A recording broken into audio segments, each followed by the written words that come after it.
kami mempunyai beberapa pertanyaan terkait kehamilan. Nah, untuk soalan pertama, bagaimana awal mula proses terbentuknya janin?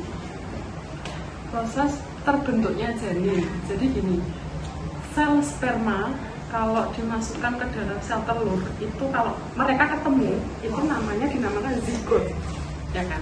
Nah, kalau adik-adik bertanya yang namanya proses pembentukan janin dari 0 sampai akhir, ya kan? Yang ditanyakan itu kan. Jadi gini, di minggu ketiga, ya kan? Bisa dicatat ya. Di minggu ketiga itu atau usia kandungan ibu hamil sekitar 3 minggu itu sel telur yang telah dibuai dari sel-sel sperma tadi itu akan membentuk dan berkembang menyerupai sebuah kantong itu yang berisi 2. Yang pertama bakal janin atau yang biasa disebut dalam kebidanan itu namanya embrio gitu ya. Dan yang kedua namanya plasenta itu kalau orang Jawa itu namanya ari-ari gitu ya toh. Nah, kemudian di usia ibu hamil 4 minggu itu sudah mulai ada tanda-tanda kehamilan seperti mual, pusing dan lain sebagainya gitu ya. Dan usia kandungan ibu hamil 6 minggu itu sudah mulai terbentuk mata, hidung, telinga, tenggorokan, rahang bawah kayak gitu. Nah, terus di usia 7 minggu, di usia ibu hamil 7 minggu itu terbentuk jari-jari dan kaki. Jadi dimulai dari atas kepala dulu, baru menyeluruh ke bawah gitu ya. Dari di usia 7 minggu itu dari tangan, dari jari-jari terus kemudian kaki. Dan usia ke-8 itu mulai terbentuk organ dan struktur tubuh bayi yang lainnya seperti bokong dan lain sebagainya gitu ya.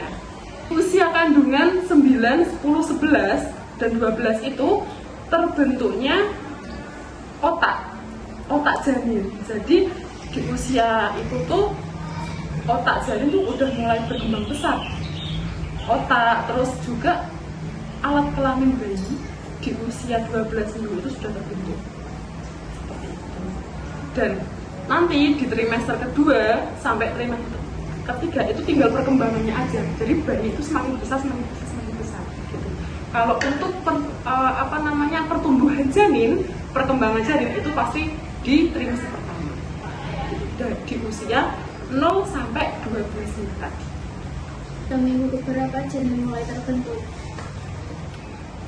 Janin terbentuk itu yang tadi saya jelaskan, janin itu terbentuk di usia sekitar 6 itu kan 6 minggu itu kan sudah mulai terbentuk tadi ya, ada mata, hidung, telinga ya kan, itu kan usianya 6 minggu kan. Nah itu udah mulai terbentuk, tapi pas terbentuk sempurnanya itu di usia kandungan 12 minggu. Gejala yang biasa dialami pada trimester 1 sampai 3.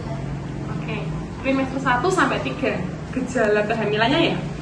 Kalau gejala kehamilan yang pertama, trimester pertama itu biasanya ibu hamil itu mengalami morning sickness atau yang biasa disebut mual muntah pada pagi hari. Itu biasanya rata-rata seperti itu. Ya enggak semuanya, tapi rata-rata seperti itu. Mual muntah di pagi hari, terus kemudian pusing, kemudian tidak nafsu makan. Jadi ibu hamil di trimester pertama itu biasanya tuh tidak nafsu makan deh. Jadi makanya tuh sedikit-sedikit misalnya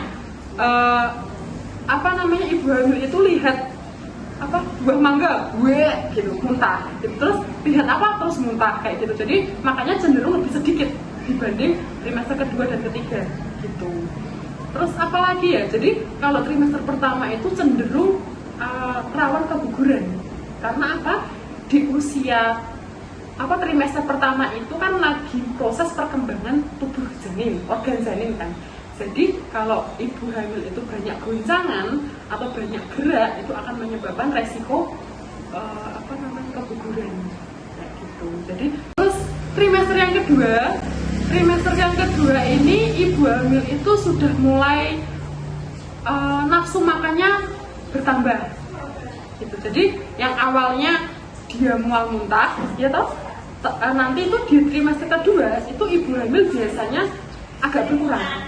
Mungkin masih mual muntah tapi tidak separah yang trimester pertama gitu. Memang trimester pertama memang cenderung lebih sering daripada yang trimester kedua gitu. Terus kemudian punggung sih loh deh, tuh biasanya nyeri punggung, perut bagian bawah, terus apalagi ya muncul stretch marks.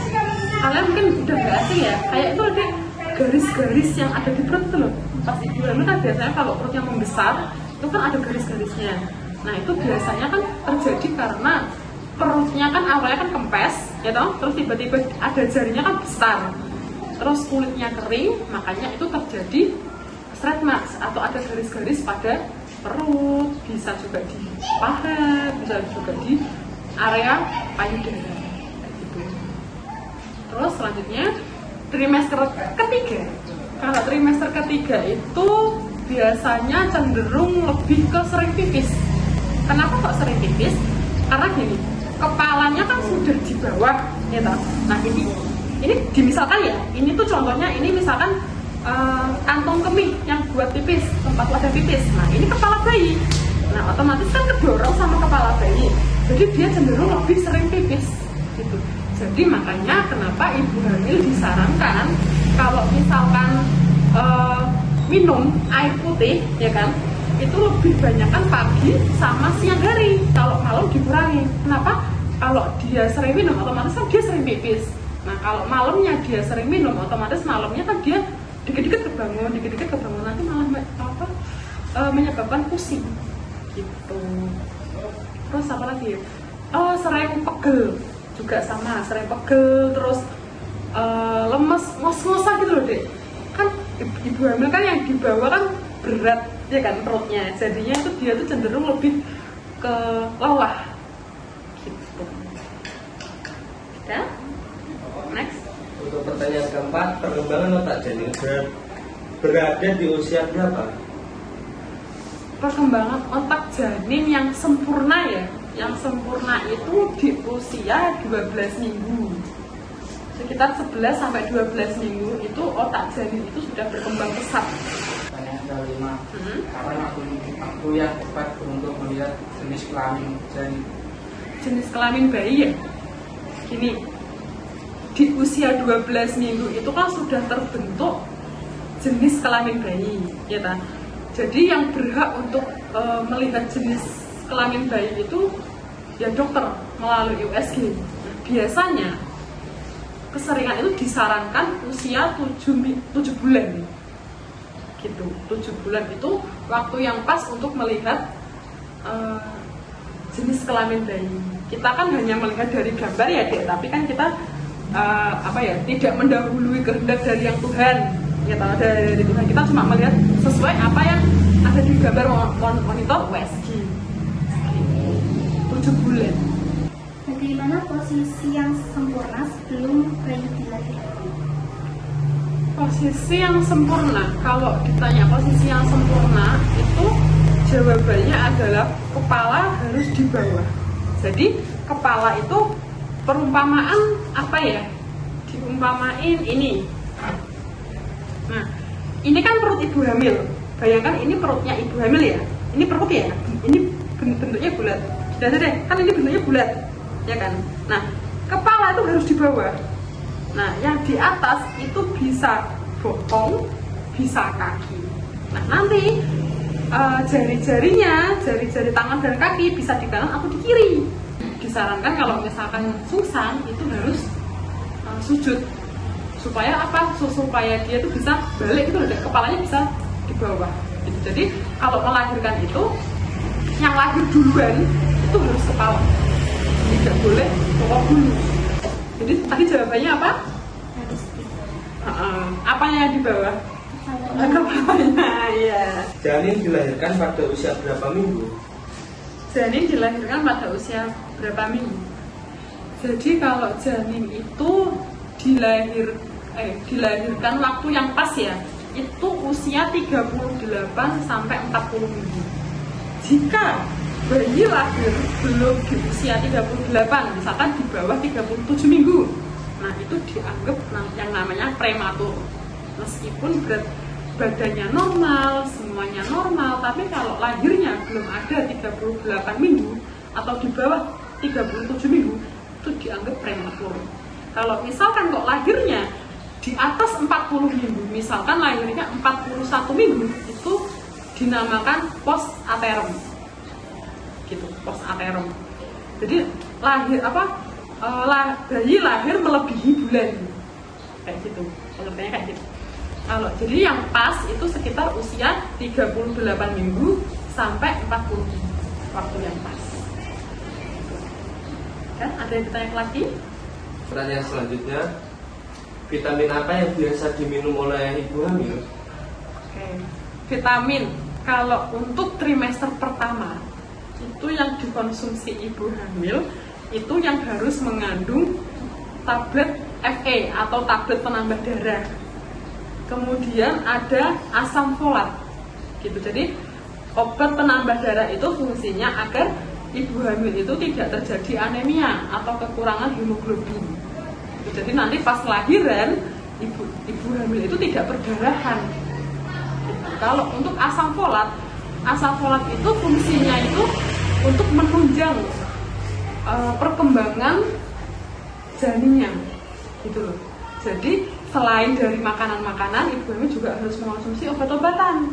Gitu. Obat-obatan itu tidak obat sembarangan ya, harus obat sesuai resep dokter ataupun bidan. Gitu. Cuma boleh minum vitamin aja dan harus mengandung makanan-makanan juga. Contohnya makanannya ikan, telur, sayur, gitu ya, yang tinggi protein, gitu. Terus kemudian kalau untuk ibu hamil trimester kedua dan ketiga obatnya mayoritas sama, yaitu kalsium dan obat penambah darah. Nah, kalsium itu untuk memperkuat otot-otot atau tulang-tulang janinnya. Kalau misalkan tablet penambah darah tadi sama yang seperti trimester pertama untuk tidak terjadi anemia pada saat nanti melahirkan atau tidak terjadi perdarahan pada saat melahirkan. Seperti itu ya. Baik Bu, terima kasih atas penjelasannya. Kami minta maaf bila ada kesalahan berkata, bertanya maupun tindakan. Terima kasih sebanyak-banyaknya. Ya, sama-sama. Saya juga minta maaf kalau misalkan ada jawaban-jawaban yang kurang berkenan. Ya. Hati-hati ya nanti kalau pulang di jalan ya.